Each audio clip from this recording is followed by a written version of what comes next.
வரைதலானது உளவியல் குணப்படுத்தல் மற்றும் உடல் இயக்க திறன் விருத்தியினூடாக சிந்தனா சக்தியை விருத்தி செய்து அழகியலால் உள்ளத்தை பண்படுத்தும் ஒரு சித்திரம் வரைதல் செயற்பாடாகும். இது சிறுவர்கள், வளர்ந்தோர் ஆகியோரின் பங்களிப்புடன் வரையப்படுவதாகும். வண்ணத்துப்பூச்சி சமாதான பூங்காவின் 30வது ஆண்டுகால மகிழ்வின் கொண்டாட்டத்தின் மற்றும் ஒரு நிகழ்வாக மாயச்சித்திரம் வரையும் நிகழ்வு இன்று 11ஆம் தேதி புதன்கிழமை மாலை 3 மணிக்கு வண்ணத்துப்பூச்சி சமாதான பூங்காவின் செயல் நிறைவேற்று பணிப்பாளர் அருட்தந்தை போல் சற்குணநாயகம் அடிகளார் தலைமையில் மட்டக்களப்பு பயணியர் வீதியில் அமைந்துள்ள மாவட்ட கூட்டுறவு சங்க கட்டிடத்தின் முகப்பிலுள்ள சுவரில் சிறுவர்கள் மற்றும் பெற்றோரில் பங்களிப்புடன் வரையப்பட உள்ளது. ஆர்வமுடையவர்கள் இந்த நிகழ்வில் இணைந்து கொள்ளுமாறு அன்புடன் அழைக்கின்றனர் வண்ணத்துப்பூச்சி சமாதான பூங்காவினர்.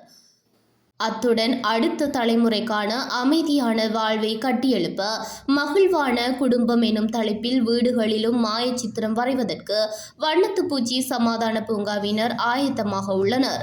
குடும்பத்தில் உள்ள அனைவரதும் பங்களிப்புடன் வீட்டின் ஒரு சுவரில் இதனை வரைந்து கொள்ள முடியும். விருப்பமானவர்கள் தொடர்பு கொள்ளுமாறு வண்ணத்துப்பூச்சி சமாதான பூங்காவினர் தெரிவித்துள்ளனர்.